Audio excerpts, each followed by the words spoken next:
Muito boa tarde a todos. Hoje é dia 26 de agosto de 2023.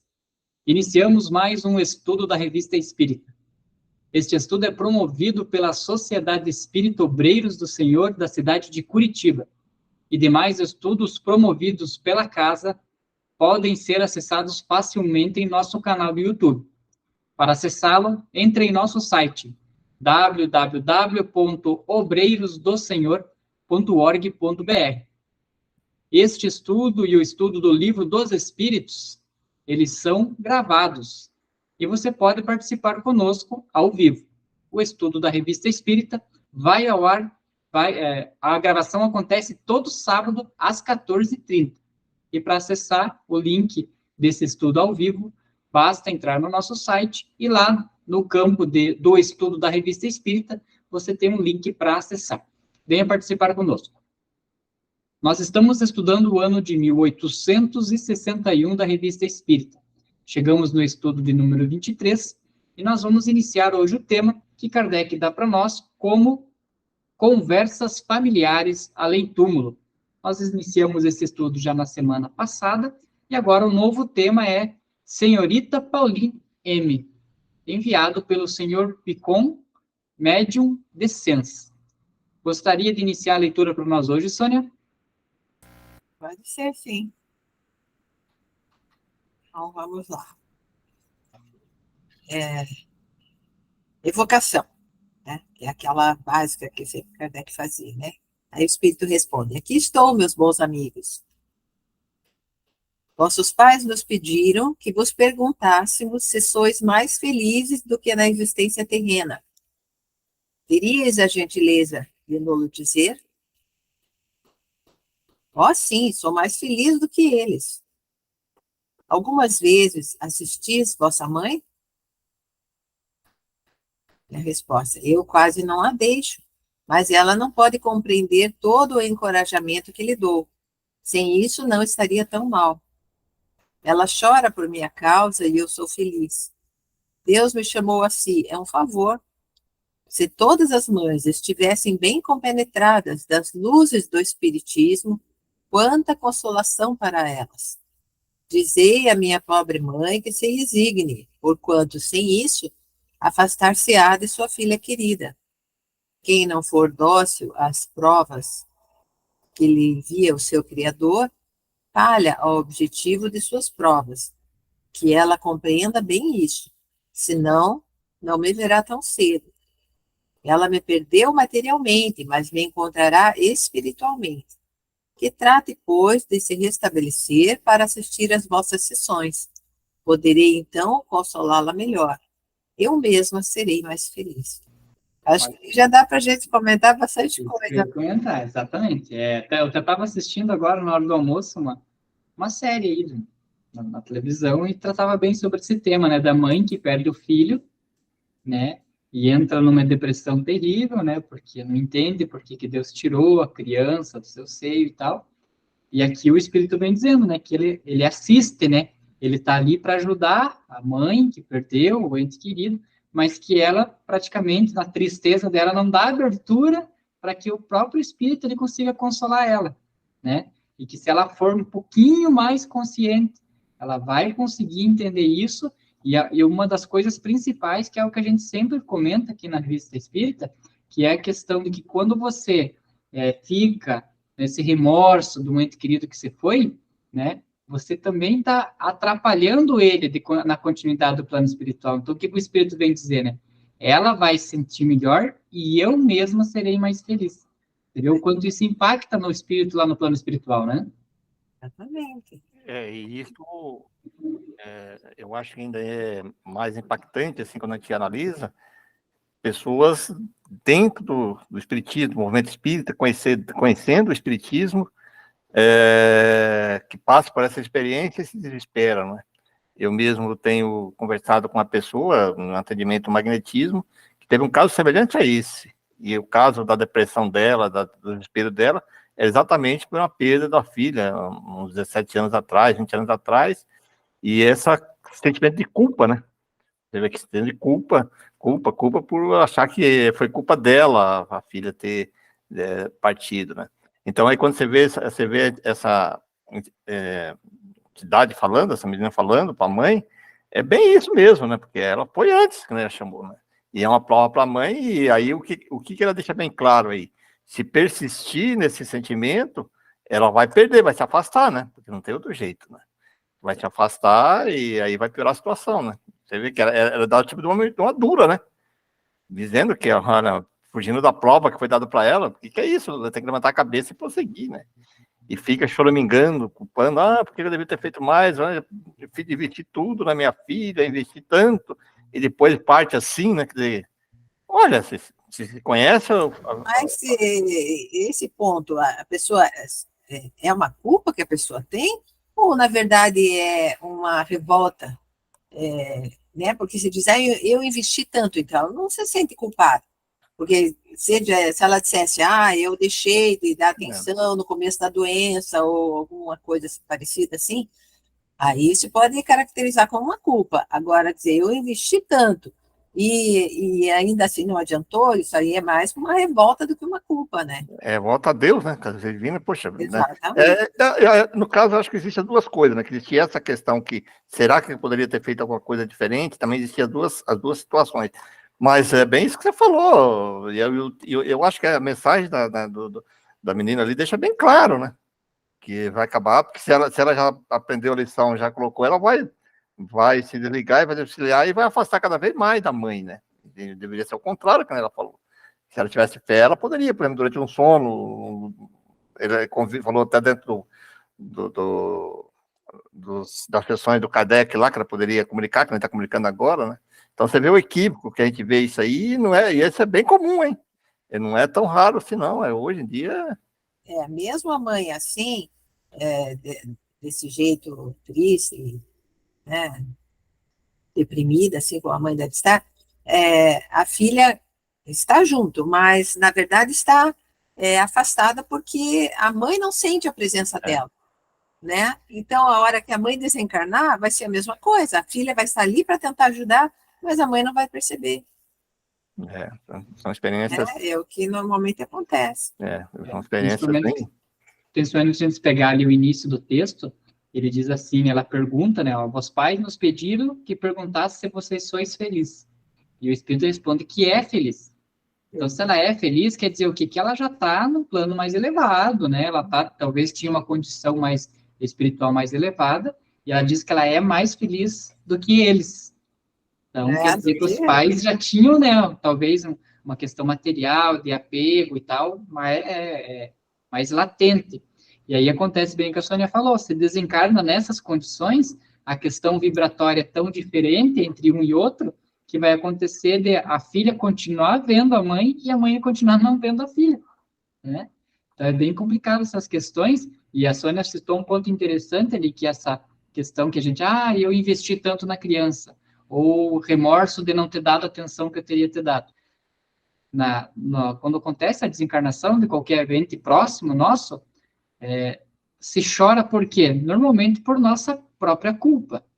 Por quê? Porque ou é por remorso de que eu não estive presente quando poderia estar, não fiz o que poderia fazer, ou é por questões de puro egoísmo, de não, não, mas e agora? Como que eu vou ficar sozinho? A pessoa não vai mais estar comigo? Mas em que momento você vai pensar na pessoa que desencarnou, né? Em orar para a pessoa seguir, que se reencontre com Deus, com tal. Normalmente eu, né? Como que eu vou ficar sozinho? Eu não dei amor. Eu não fiz essas coisas. Mas não é sobre você, é sobre a pessoa que desencarnou, né? E aí eu me lembro dessas questões, assim, de desencarnação na família e tal, né? E eu procuro sempre, nesses momentos, agora que a gente tem um pouco mais conhecimento espírita, em dar essa palavra, né? E dizer assim, olha, vamos lembrar dos momentos felizes, né? Agora, essa semana, a gente soube que um colega nosso desencarnou, ele estava com câncer, e aí foi morar com a filha dele. E aí tinha desencarnado dia 13 já, e a gente foi saber agora, semana passada, não tinha contato com a filha dele, né, com a família dele, e aí eu comentando com meu amigo lá, falei, cara, a última lembrança que eu tenho dele foi do churrasco que a gente fez, e foi um momento muito alegre, a gente se divertiu e deu risada e tal, né, ele estava junto, Eu falei, para ver o quanto é importante nós valorizarmos os pequenos momentos. Porque quem ia dizer que aquele seria a última vez que a gente veria ele entre nós, né, reencarnado? Não veria, não saberia. Então a gente aproveitou aquele momento, né, deu risada e tal, e essa é a mensagem, essa é a lembrança que eu vou levar dele, né? Então é muito importante essas questões, a gente aproveitar as pessoas que a gente tem do lado, né? Os momentos que a gente tem do lado. Porque depois de desencarnada, aí acontece igual a mãe. Quem nos dará certeza de que a gente vai conseguir sentir o ser ali nos ajudando? Esse comentário que você falou, assim, a importância que nós, do movimento espírita, nós que estamos, vamos dizer assim, envolvidos nos atendimentos fraternos ou no próprio magnetismo, no caso que a gente trabalha no magnetismo, nós temos, assim, vamos dizer assim, uma obrigação muito forte de ajudar essas pessoas que nós conhecemos, temos conhecimento. Nesse caso específico que eu estou falando, a melhoria da pessoa foi muito grande quando utilizamos algumas técnicas do magnetismo, que é da emancipação da alma, e quando eu descobri, nessa emancipação, no semitranse dela, que ela comentou, que eu não sabia até esse momento, que eu tentei descobrir o que era, porque, o que estava ocasionando essa depressão, né? Esse estado de melancolia dela, aquela tristeza ali.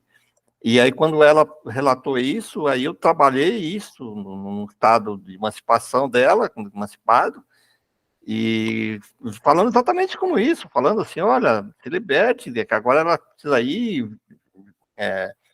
criando toda uma situação positiva, e o resultado é impressionante, mudou totalmente da pessoa, compreendeu toda essa situação, né? Parece que você dá um cutucão numa pessoa que às vezes já conhece, né? Já é espírita, tá ali, conhece, precisa dar um... Fala, pera, você está esquecendo dos seus conhecimentos que você tem, né? Tá na hora de você se libertar disso e prosseguir, ela quer isso, ela precisa disso. Mais ou menos o que o texto está falando, foi colocado ali, foi mais ou menos nessa linha de palavras que eu coloquei. Ela quer se libertar, ela quer te ajudar, mas você fica dessa maneira, você não vai ajudar, né? E olha, gente, impressionante como que a melhora foi uma depressão, essa tristeza, zerou, tá ótimo. E aí até fica assim, parece que as pessoas estão tão acostumadas ao sofrimento, que quando fica num estado de melhoria, assim, fala, puxa, eu sinto tão bem, que fica até, eu até fiquei meio assim, ela fica meio preocupada, que parecendo que vai acontecer uma coisa, entendeu? Parece que a qualquer momento vai voltar, né? Fala, não, acredite, fique firme, você merece, você tem direito de ficar bem, né? Parece que não acredita, né? Parece que a pessoa se acostuma com a tristeza, né? Acostuma com esse estágio aí, que para você libertar disso, você tem que fazer outro trabalho, que é o trabalho que eu comecei a fazer com ela. Fala, não, continua, tá, seja feliz, né? Você vai comunicar. Olha a importância disso. Eu acho que é até uma certa culpa mesmo, assim, básica, que a pessoa leva vidas, certo? Muitas vidas, né? Porque a pessoa acha que não merece ser feliz, né? Por isso que vai ver que alguma coisa vai acontecer. É como se ela não achasse que não merecia felicidade, ou tranquilidade, serenidade, né? Ele merece sempre ser atormentado, ter um sofrimento, ter alguma coisa, né? Tem pessoas que colocam muito isso na cabeça, né? É o equívoco que nós somos criados já de séculos, que vem de encarnações e encarnações, com aquelas religiões punitivas, né? Ah, que você tem que pagar, você tem que sofrer, você não... Sabe aquela história assim? A pessoa parece que... E o próprio movimento espírita, às vezes, começa a colocar umas interpretações errôneas da expiação, né? Ah, esse é um planeta de expiação, você não pode... Claro que você não vai ter aquela felicidade que os espíritos se referem ali, plena nós não vamos ter aqui. Mas nós merecemos, vamos dizer, ter um convívio sadio, tranquilo, harmonioso, não precisa ser uma tristeza enorme. E a paz interior, né? Paz interior, é verdade. Isso é uma coisa que, se a gente diz que tudo está na nossa consciência, né? Nós somos a mesma criatura que um dia vai desencarnar. Então, se aqui a gente é atormentado, vai continuar atormentado. A gente tem que aprender a criar paz interior já aqui, enquanto está encarnado, né? Já cria-se uma expectativa negativa do desencarne, fala, não, que nós somos espíritas, todos vão ter que passar pelo umbral, porque não sei o quê, sabe, já vai criando. Gente, que é isso? Ou no caso do... Isso é de outras religiões, né? Nitidamente, eu estava assistindo um vídeo da religião católica, né? Até um padre que ele fala muito bem, eu gosto de vez em quando de escutar, mas é bem isso, assim, não, tem que passar pelo purgatório, que daí no caso eles dizem. Então, o umbral é o purgatório, eles só mudaram de nome, né? porque ali se purifica, mas a gente pode fazer essa, então é a questão do desapego, é tudo isso que a gente tem que trabalhar enquanto está encarnado, né? Porque, claro, se você está apegado às pessoas, que é, digamos, nem é um apego material, né, vamos dizer assim, mas é apegado às pessoas, né, aos teus entes queridos, e você desencarna, você vai querer ficar com eles, quer dizer, você vai se continuar atormentado, né? Então, tem esse entendimento que você vai e vem, e que você continua sempre com os mesmos entes queridos, né? Mesmo que não esteja no momento os dois encarnados ou os dois desencarnados, né? Mas que você mantenha o vínculo, né? Não existe um rompimento. É uma coisa só temporária, né? E que a gente, tendo esse conhecimento, você pode administrar muito tranquilamente, né? É como se, um filho foi fazer um estágio em outro país, você não vai ficar chorando o tempo todo do estágio do filho aqui, você sabe, não, ele está fazendo estágio, vai voltar, então você está até feliz porque ele está progredindo lá. Tem que ser esse o entendimento, né? É bem complicadinho isso mesmo, né? Porque daí as pessoas esquecem, né? Por isso que a gente fala sempre, e frisa esse estudo que nós estamos fazendo aí do Livro dos Espíritos, que está lá a explicação. Quando nós encarnamos, nós vamos, não existe colônias, quando a gente coloca assim, existem locais de afinidades que você vai naquele lugar que você tem afinidade. Agora, se você está pensando já aqui, já está colocando que você não merece, que você vai ficar junto com pessoas, você tem que passar por uma experiência dolorosa para pagar o que você fez aqui, o erro que você fez aqui, você vai para aquele lugar, a sintonia é tua. É como se você estivesse projetando a tua mente numa situação dessa, e quando você desencarna, a tua mente vai estar onde? Onde que você vai estar, né? Então, por isso que a importância da gente estudar mesmo a doutrina espírita, o próprio aula básica, o Livro dos Espíritos, que deixa bem claro isso, o desencarne, né? Até a situação que os espíritos se encontram depois do desencarne. Se você estudar profundamente, claro, para mim faz muito sentido. E não tem outro. Aí você começa a compreender, fala, poxa, eu vou naquele lugar onde que eu necessito e que eu sintonizo, né? Que é minha sintonia, né? Próximo daquelas pessoas, das minhas afinidades, dos meus sentimentos, dos meus pensamentos, e é ali que eu vou estar, porque a minha mente vai atrair. Não tem como. É uma questão de atração, né? Automático, né? O som. Sônia, o som está desligado.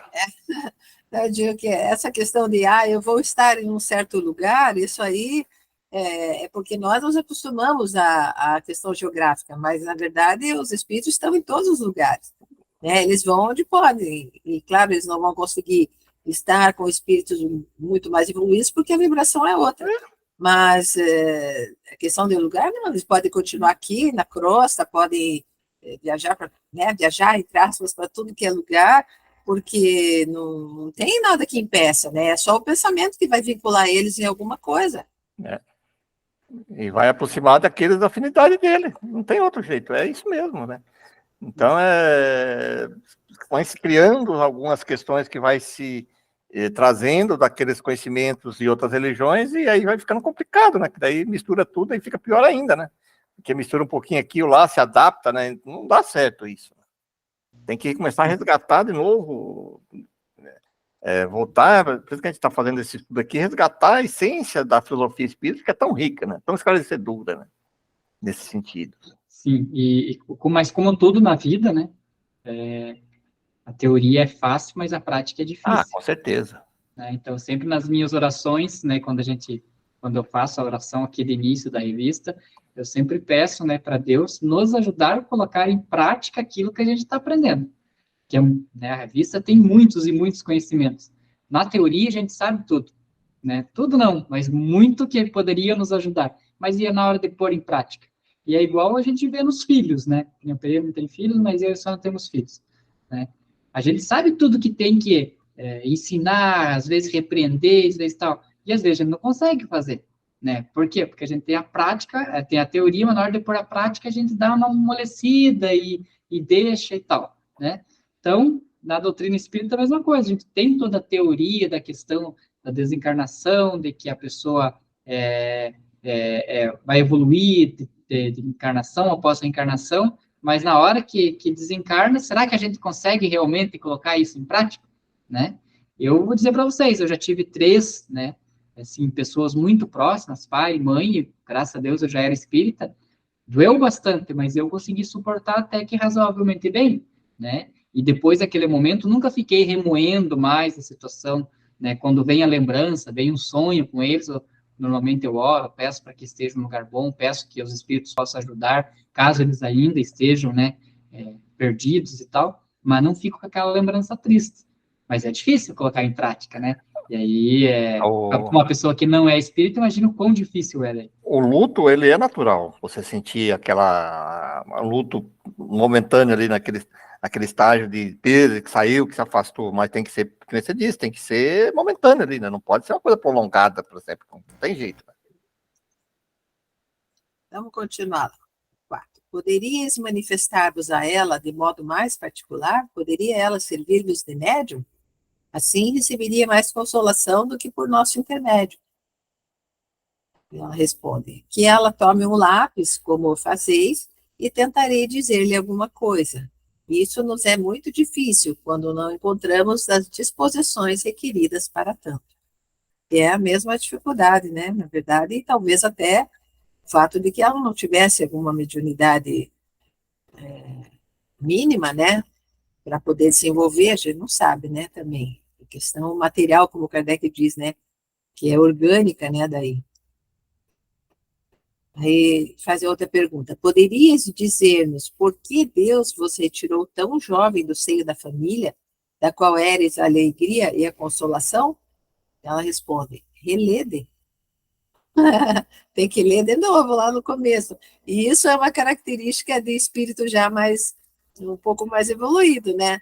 Que não perde tempo repetindo a pergunta, né? Vá lá e leia de novo o início da conversa, né? Na primeira pergunta, na primeira resposta dela, ela deixa bem claro isso, né? Que Deus chamou ela. Né? E o interessante, né? Isso que eu me admira muito na questão de Kardec, né? Que às vezes é o que eu tento fazer aqui com vocês, né? Porque você, o Pereira, a Sônia, tem muito conhecimento, né? São muitos anos de estudos, né? E aí eu tento, às vezes, fazer pergunta básica mesmo, né? Às vezes, muitas das perguntas que eu faço, assim, eu estimulo vocês a falarem, são coisas que eu sei, né? Mas às vezes as pessoas que estão assistindo depois não sabem. E lógico que Kardec sabia, né? Por que tirou você tão jovem? Kardec sabia. Mas aí, o que ele estava colhendo ali? Informações para passar para a mãe dela, né? Olha, não sou eu que estou te falando, fulano de tal, que ela foi porque era o momento dela ir, ela já estava numa evolução, ela precisava ir. É sua filha que está falando para você. Kardec era muito ele conseguia descer ao nível da pessoa para poder ajudar dela. Isso que é muito interessante.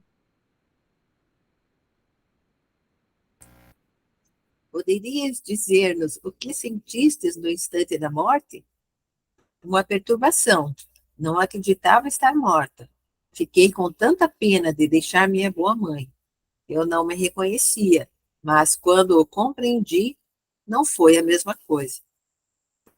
Agora estás completamente desmaterializada? Sim.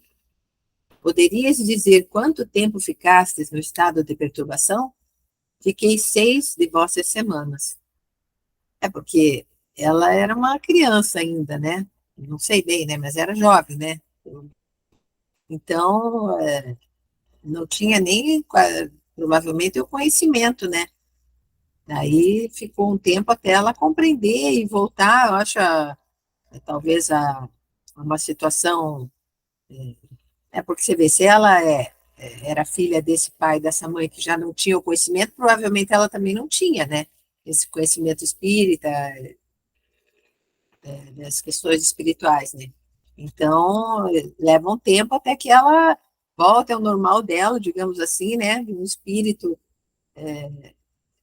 do nível que ela era, né? Porque a matéria envolve mesmo, né?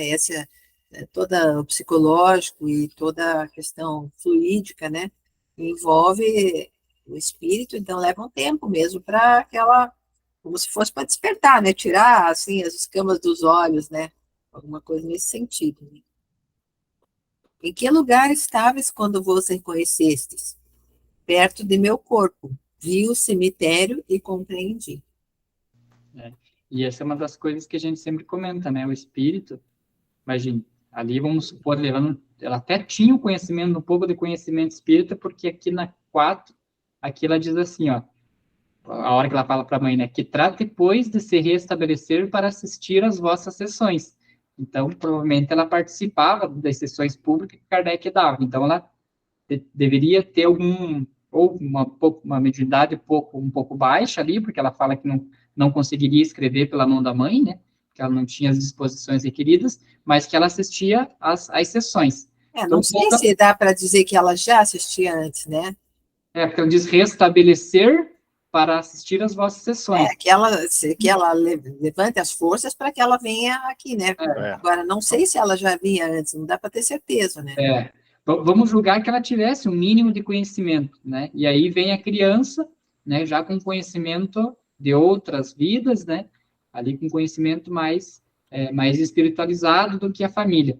Então, quando ela volta, né, até ela fala, né, 6 de vossas semanas, até ela tirar, né, toda aquela materialização do corpo, da matéria, para ela conseguir recobrar ali um mínimo de memória espiritual para que ajudasse ela. O que ela ficou? Ela ficou como muita gente fica, perto do corpo, né? E aí o que acontece?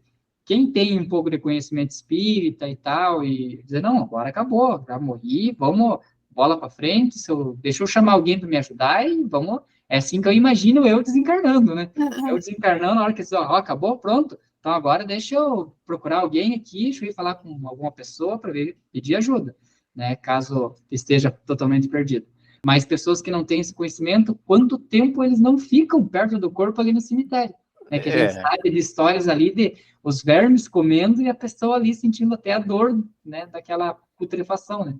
Então isso também deixa bem claro no estudo, quando a gente estuda nas questões do Livro dos Espíritos, quando os Espíritos respondem sobre essa pergunta, esse momento, todos vão passar por uma certa perturbação, porque o Espírito deixa bem claro, mas isso pode variar de horas a décadas até, de acordo com o espírito. Então, quer dizer, um espírito, no caso suicidas, que ele comenta lá, que demoram, às vezes, também é muito relativo, de acordo com as circunstâncias, mas pode demorar décadas ali, que o espírito ficar naquela perturbação ali até, mas vai despertar todos e não despertar, né? Então não existe uma regra, né?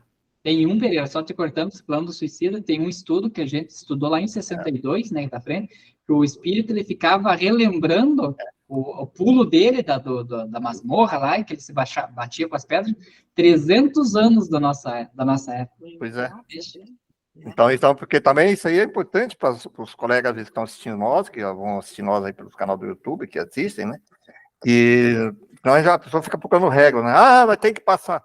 Não, tem espíritos, tem relato aqui na Revista Espírita mesmo, que o espírito, no momento mesmo que ele desencarnou, ele acompanhou o enterro e deu comunicação na hora e estava totalmente lúcido, mas já estava bem lúcido, estava consciente do que aconteceu. Então, isso é muito relativo ao grau de evolução, a mente de cada um, né? Ela, no caso, foi 6 semanas. Uns é 4, pode ser um mês, para não ficar assim como, não, mas tem que... Aí, quando vê algum caso, as pessoas às vezes vão relutar, falando, não pode. Pode. É muito individual, né? Individual, né? Muito bem. Vamos dar mais uma continuidade. Mãe, estou sempre ao seu lado. Só ver se não pulei dois. Não, beleza. Termina ali perto do cemitério, então é a continuação. Aí ela vai... Caso que dizer, né, se referir à mãe. Mãe, estou sempre ao teu lado, vejo-te e compreendo muito melhor do que quando tinha o meu corpo. Deixa, pois, de lado essa tristeza, pois não perdeste senão o pobre corpo que me havias dado. Tua filha está sempre aí, não chores mais. Ao contrário, rejubila-te.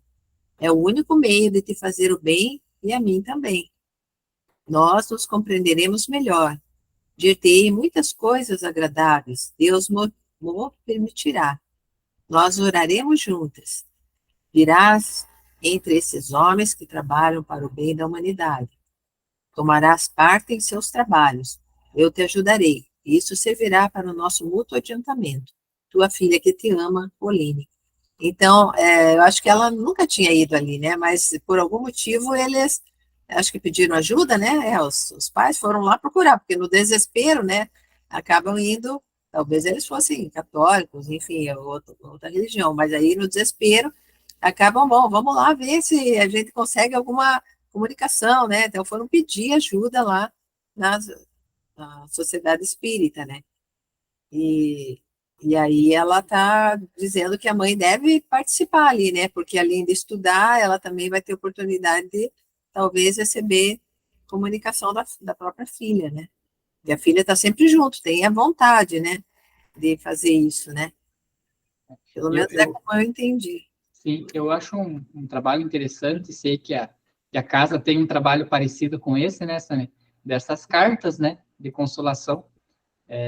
Eu falo para minha esposa, né, falei, eu nunca tive a necessidade, né, de precisar, de querer saber como a mãe e o pai estavam e tal. Falei, mas sei que tem pessoas que têm essa necessidade desse tipo de consolo e tal.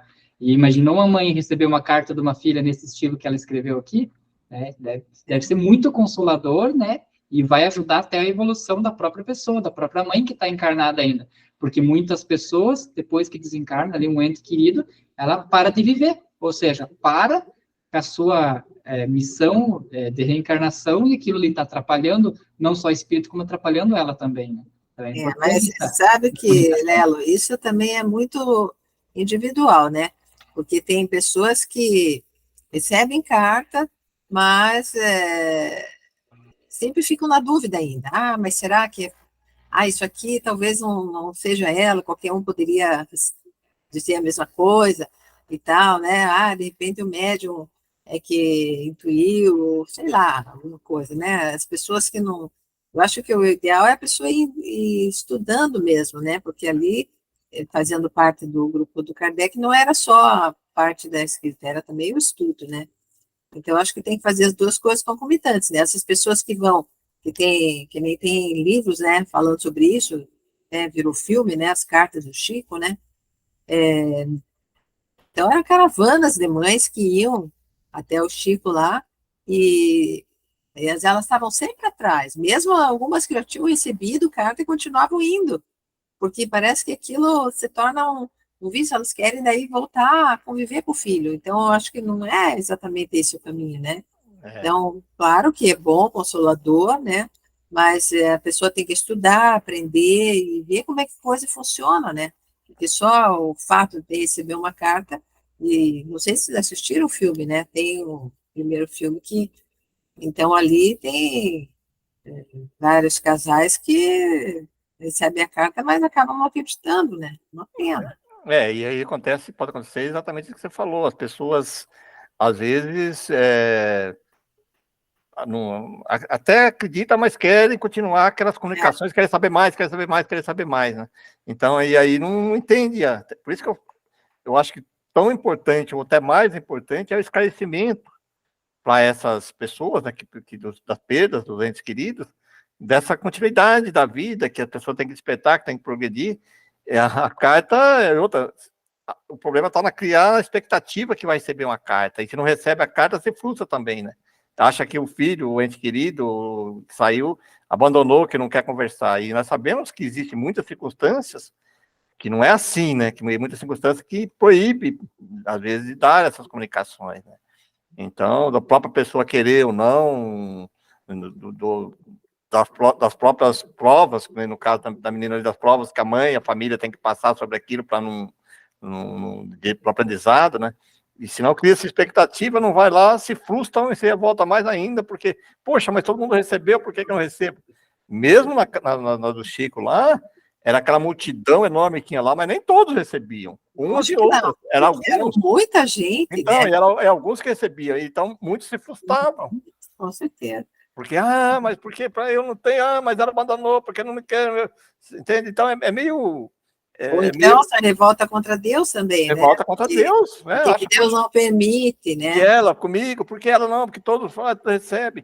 E às vezes pode cair naquelas questões começa a querer invocar de qualquer maneira, em algum lugar, algum médio, e receber algumas cartas, né? Que não seja realmente aquele ser, né? Que só para. Cai, o que acontece é bem isso, nesses salatões que trabalham nisso. Chegam ali, montam um tipo de umas cartas ali e cria para ver para extorquir, né? É difícil isso, Léo. Você falou, é uma coisa assim que a gente tem que refletir muito, tem que tomar muito cuidado com essas expectativas, né? Eu acho bonito, sim. Você falou de perder querido, eu também tenho dois pais e dois irmãos. mais velhos que desencarnaram. Eu vi muito bem, não tenho nenhuma vontade, assim, por exemplo, de receber uma carta. Eu, às vezes, eu sinto só aquela saudade que você falou, mas vejo também aqueles momentos alegres, aqueles contentes que estou ali. Eu posso até, nas minhas meditações, eu sentir que a presença deles e eu agradecer e tal, colocar, mas não fico naquela expectativa, né, do meu pai, da minha mãe, do meu irmão, poderia dar uma resposta. É complicado. Porque esse é o apego mesmo, né? Então, eu penso que essa questão de receber as cartas é um chamamento, né? Para a pessoa ir, se interessar, estudar e aprender mais e compreender como tudo funciona, né? E deixar de lado essa exigência, né? É por isso que eu gosto muito desse modelo que está sendo implantado na nossa instituição, junto com a parceria com a CELV, que é aquele modelo assim que, se acontecer, acontece, mas o objetivo ali é transmitir conhecimentos, informações e consolo para a pessoa através da palestra, da conversa ali junto ali, né? Que eu acho que ali que é tão importante, que dá uma oportunidade de atrair as pessoas, talvez naquela expectativa ali, mas naquele momento ali você aproveita esse momento que ela está ali para que ela compreenda tudo isso, né? Entenda isso, né? Não ir exclusivamente, que nem algumas instituições vai exclusivamente para receber a carta, né? Só chega lá e fica na fila para receber e tal. Puxa, eu acho assim muito... Não é esse o objetivo da doutrina espírita, né? Não é esse o objetivo, tem que ser outro, né? Tem que ser esse de esclarecer, né? De orientar, né? De mostrar que existe, que a vida continua, que tem outros meios, né? E o espírito da... Como que é o nome? Pulan? Como que é? Poline. O espírito da Poline continua ali. Agora ela vai pedir, né, para entregar aquela carta para a mãe e continuar umas respostas. Então, ela faz um PS. Dareis isto à minha mãe, ser-vos-ei grata. Aí eles continuam perguntando, pensais que a convalescença de vossa mãe seja ainda longa? E isso vai depender das consolações que receber e de sua resignação. Lembrai-vos de todas as vossas reencarnações? Não, não de todas. A penúltima ocorreu na Terra? Sim, eu estava numa grande casa de comércio. Em que época foi? No reinado de Luís XIV, no começo. Então, Luís XIV viveu entre 1638 e 1715, foi rei da França, até, né, de 1643 até desencarnar, né? Ele era chamado Rei Sol. Aí ele pergunta de novo, lembrai-vos de algumas personagens desse tempo? Conheci o senhor Duque de Orleans, que comprava em nossa casa de comércio, né? Também conheci Mazarino. Ela se refere a Júlio Raimundo Mazarino, que viveu entre 1602 e 1661, político francês de origem italiana, conhecido na França como Gilles Mazarin, e uma parte da sua família. Vossa última existência serviu muito ao vosso adiantamento como espírito?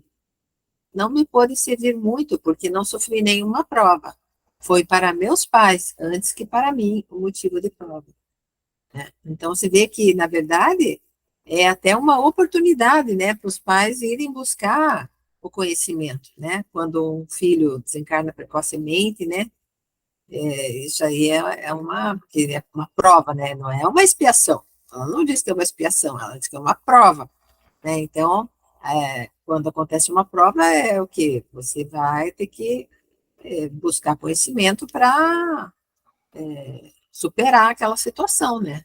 Não tem nada de castigo, não tem nada de pagamento de nada, né? E aí a importância, você vê o Kardec, como é que ele era. Ele estava num caso atípico, falando da menina que desencarnou e tal, para consolar a mãe.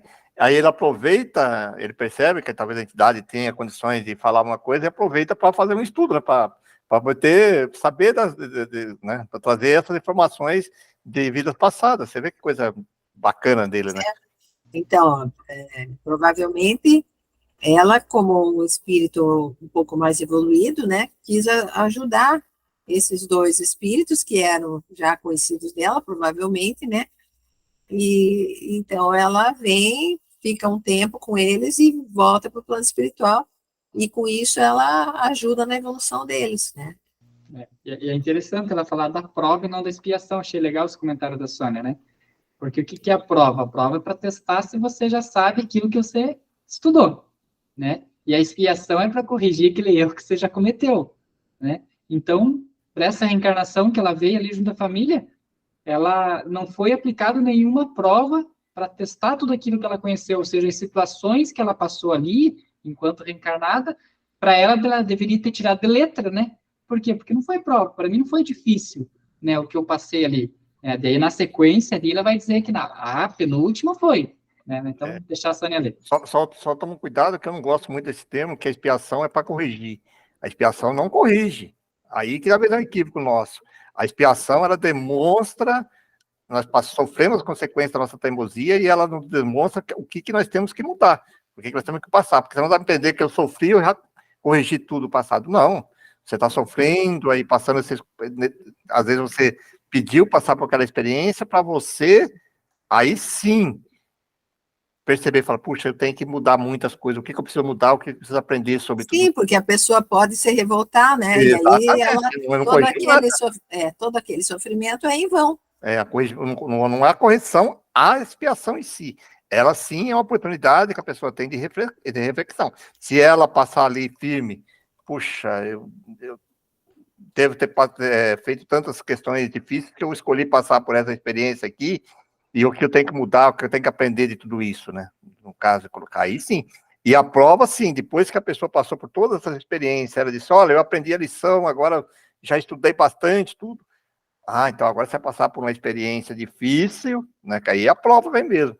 Que você tem que fazer tantas coisas, aí você está colocando a prova se você realmente aprendeu. Se você não aprendeu, você vai cair, você vai revoltar, vai fazer um monte de coisas aí. E é isso que a própria, quando a gente estuda as obras de André Luiz, fala dos espíritos não competistas, né? Que ele vem, às vezes, com conhecimento para passar por essa experiência, falem e volta lá. E essa é mais difícil até no retorno, porque ele fala, puxa, eu sabia. Eu pedi, eu disse para os amigos espirituais que eu conseguia fazer isso, que eu conseguia cuidar, ajudar, fazer isso, e não fiz. Né? E você já sabia. Tá entendendo? Você conhecia, já tinha conhecimento. Nós espíritas, por exemplo, nós conhecemos. Aí você estuda no mundo espírita, você vem para cá e chega aqui, que você falou agora há pouco ali, não praticamos 10% daquilo que nós... Peraí, é ali que nós temos que trabalhar essas questões, né? Aí que é o objetivo. Né? Então, outra pergunta. E vossa penúltima existência foi mais proveitosa? Sim, porque nela fui muito provado. Reveses de fortuna, a morte de todas as pessoas que me eram caras, fiquei só. Mas, confiante em meu Criador, tudo suportei com resignação. Dizei à minha mãe que faça como fiz, que aquele que lhe levar minha consolação, por mim aperte a mão de todos os meus parentes. Adeus. Porque era para levar para ela, né, a carta ainda, né? Legal. Então ela já está agradecendo. Bem bacana isso, né? Legal. Quer continuar mais um pedacinho, senhora? Acho que se não der tempo, vai faltar pouco slide. Se a gente estender um pouquinho, dá para terminar isso aqui. Tá bom. Então, Henri Murguet, que foi um romancista e poeta francês, autor de Scènes de la vie bohème, Cenas da Vida Boêmia, né? Novela escrita a partir de suas experiências como escritor pobre, vivendo em Paris em meados do século XIX. Então, nota do Kardec. Numa sessão espírita íntima que ocorria na casa de um colega da sociedade em 6 de fevereiro de 1861, no mês anterior, então, né? O médium escreveu espontaneamente o seguinte: quanto maior o espaço celeste, maior a atmosfera, mais belas as flores, mais doces os frutos, e as aspirações são satisfeitas além mesmo da ilusão. Salve nova pátria, salve nova morada, salve felicidade e amor. Como é pálida a nossa breve estação na terra, e como aquele que soltou o suspiro de alívio deve sentir-se feliz por haver deixado o tártaro pelo céu. Salve a bonança verdadeira, salve a tranquilidade legítima, salve sonhos realizados. Adormeci alegre porque sabia que ia despertar feliz. Ah, obrigada aos meus amigos por sua doce lembrança. Henri Murguet. Aí, já aproveita e vamos perguntar, né? As perguntas e respostas seguintes foram feitas na sociedade a 8 de fevereiro, né? Depois. Quarta-feira passada, viestes espontaneamente comunicar-vos em casa de um dos nossos colegas e ali ditastes uma página encantadora. Entretanto, Lá não havia ninguém que vos conhecesse particularmente. Quereis dizer, por favor, o que nos proporcionou a honra de vossa visita? Em fazer ato de vida para ser evocado hoje. Né? E olha a simplicidade, né, da conversa, da pergunta que Kardec fez ali, como se fosse uma pessoa ali, do lado dele, né? Pois é. Né? Sim. Aí o Pereira sempre comenta isso, aí a gente fica com aquele medo de conversar com o espírito, como que eu vou falar e tal. Parece que Kardec tá falando com uma pessoa ali do lado dele, né? Sim, normal. Até, às vezes, é um pouquinho mais elaborada, mas é que, né, a gente tem que lembrar que naquele tempo eles falavam de uma forma muito mais, assim, formal, né?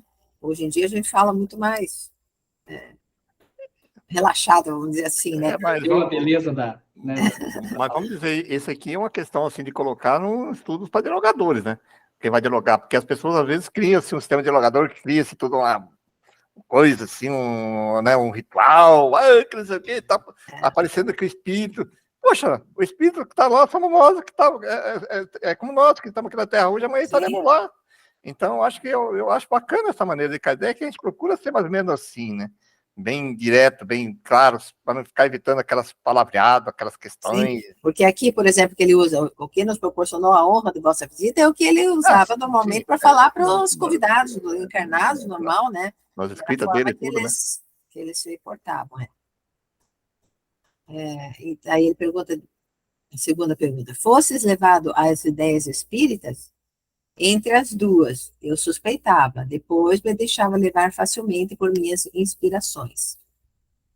Parece que a vossa perturbação durou pouco, pois vos exprimis tão prontamente, com tanta facilidade e clareza. Morri com perfeito conhecimento de mim mesmo. Consequentemente, não tive senão que abrir os olhos do espírito, tão logo se me fecharam os olhos da carne. Então, ele não era exatamente espírita, né? Ele diz, ele era, às vezes, pensava algumas coisas em relação ao espiritismo, outras vezes não. E mesmo assim, ele teve essa lucidez, hein? No mínimo ele usava muito da filosofia, né? Pois é, ele era já um espírito mais evoluído, né? Esse ditado pode ser considerado como um relato de vossas primeiras impressões do mundo onde estáis agora. Poderias descrever com mais precisão o que se passou em vós desde o instante em que a alma deixou o corpo? Inundou-me a alegria. Revi rostos queridos que supunha perdidos para sempre. Apenas desmaterializados, só tive sensações quase terrenas.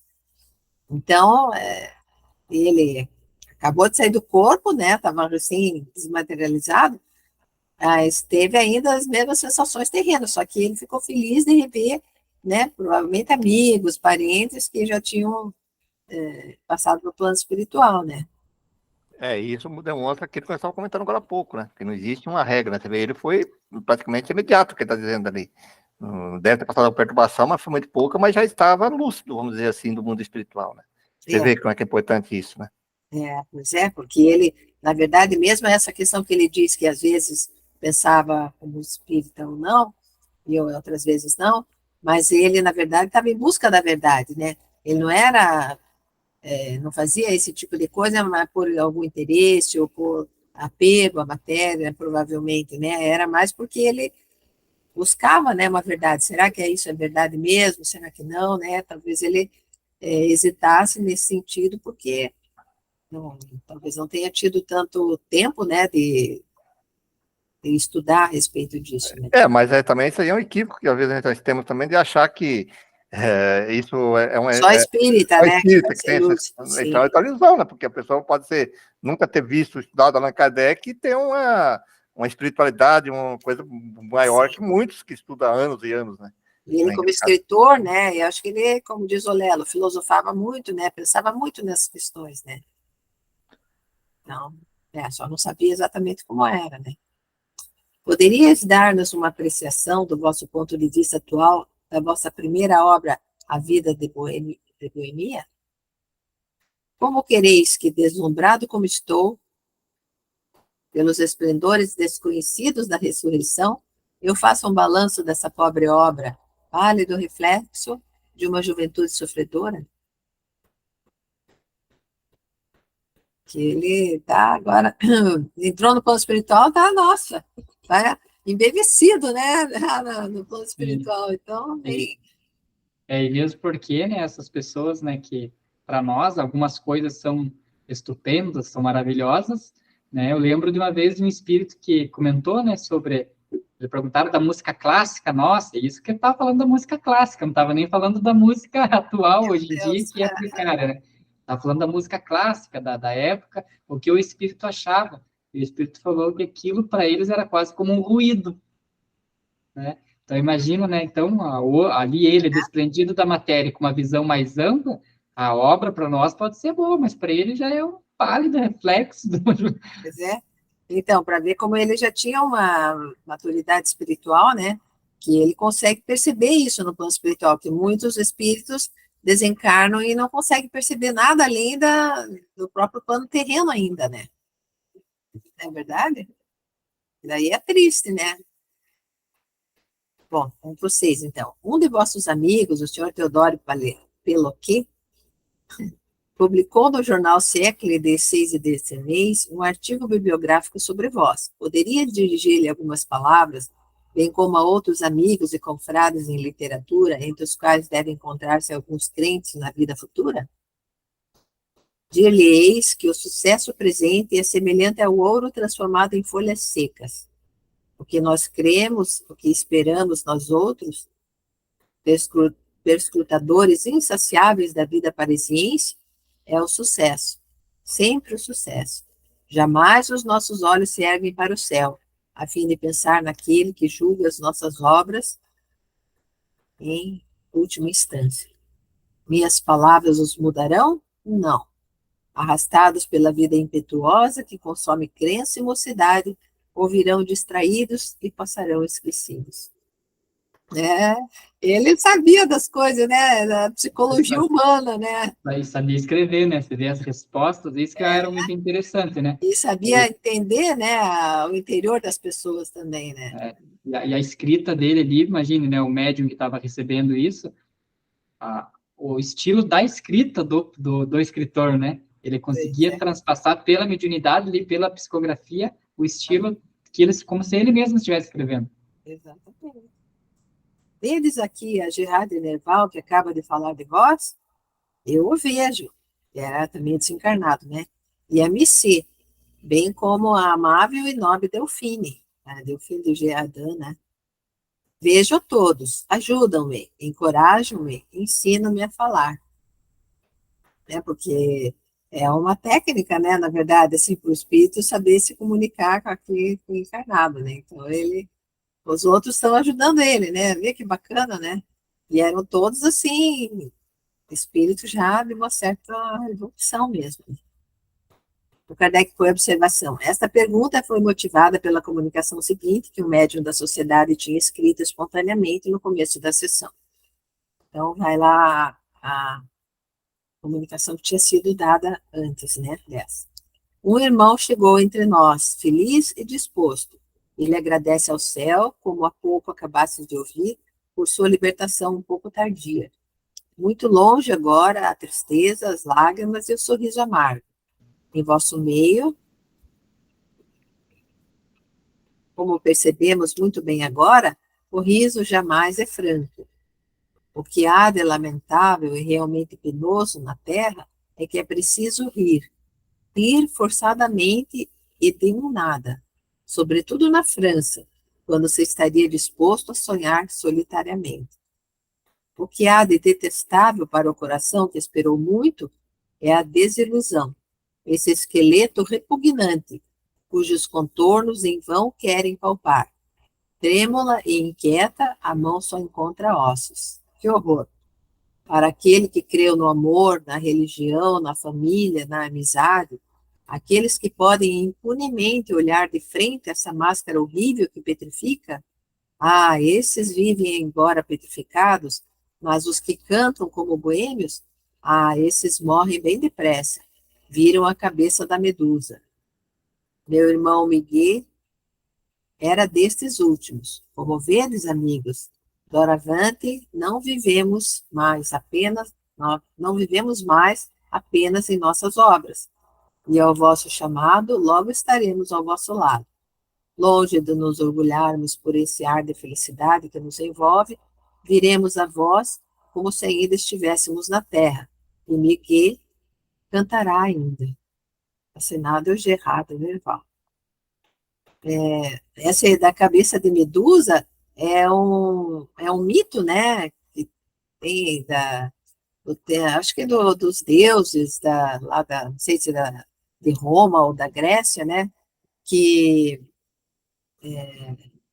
parece que ela era filha, porque lá sempre assim, esses personagens eram filhos de um deus, com não sei quem e tal, né, aquela confusão toda lá, né, e ela parece que foi traída, ou ela traiu alguém e tal, e daí é, jogaram acho que a mulher traída, né, jogou uma praga nela e ela ficou com a cabeça assim cheia parecia cobrinha, os cabelos dela tudo pareciam cobras, assim, né, e ela, então acho que por isso que ele cita ali alguma coisa, né, da cabeça de Medusa ali, né, que era assim, as pessoas olhavam para ela e se assustavam muito, né? Porque daí ela ficou por causa da praga que a outra jogou nela, né? Porque era essa mitologia grega é muito assim, grega e a romana, né? Que são muito parecidas, assim, elas são muito simbólicas, né? Então, às vezes as coisas eles criam assim, né? Mitos para contar coisas assim psicológicas mesmo, né, do ser humano e tal, né? E aí eles Ali, usaram. o texto ali que ele traz, a gente só leu um pedacinho ali, é interessante se trazer, eu gosto dessa parte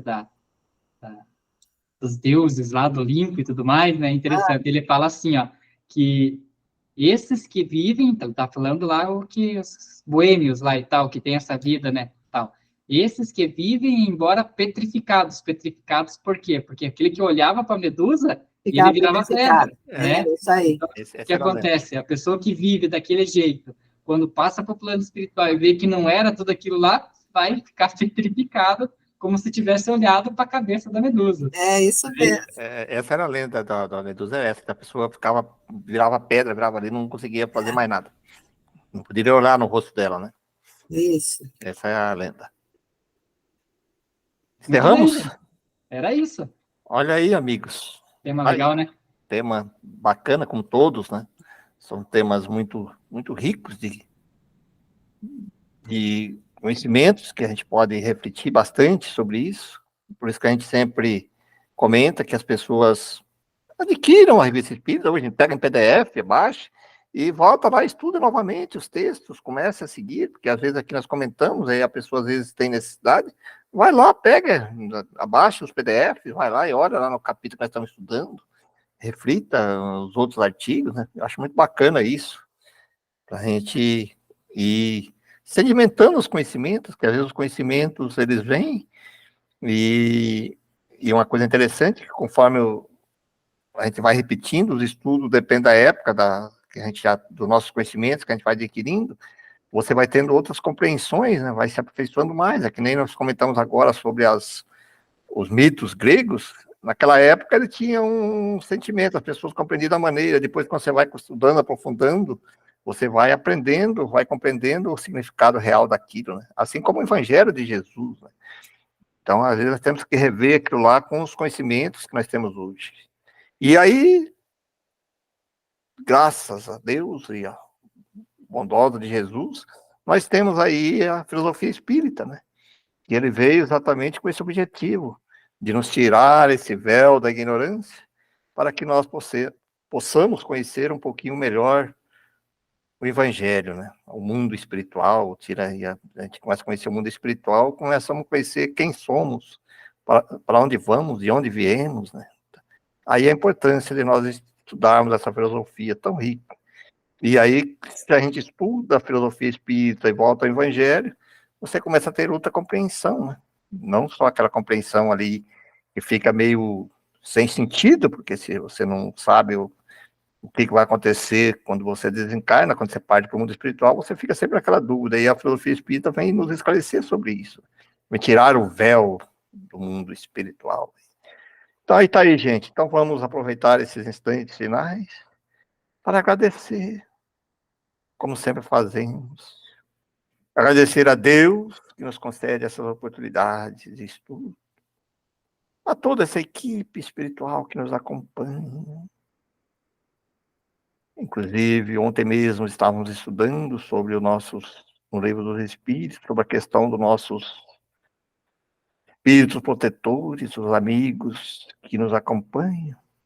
Com certeza, eles estão aqui conosco hoje, nesses momentos onde estamos estudando esta obra tão grandiosa.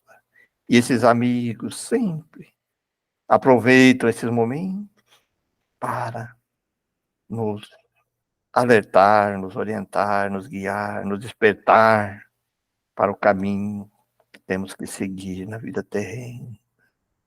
Por isso a importância de sempre estarmos atentos e sintonizados com esses amigos. Como bem disse, os nossos estudos dos protetores, o estudo deixa bem claro também que, junto com os amigos espirituais, protetores, sempre existe uma turba de irmãos perturbadores que aproveitam nossas fraquezas, os nossos desejos, nossas percepções errôneas do mundo para tentar nos desviar do caminho do bem. Por isso a importância de sempre estarmos atentos e buscando o estudo sério, a meditação, a reflexão, o sentimento de amor e compreensão. Obrigado mais uma vez a Deus, a Jesus e a todos os amigos espirituais que nos acompanham nesses estudos. Que possamos ter uma semana repleta de paz, de equilíbrio. E estamos de volta aqui na próxima semana para mais um estudo desta obra tão grandiosa. Que assim seja.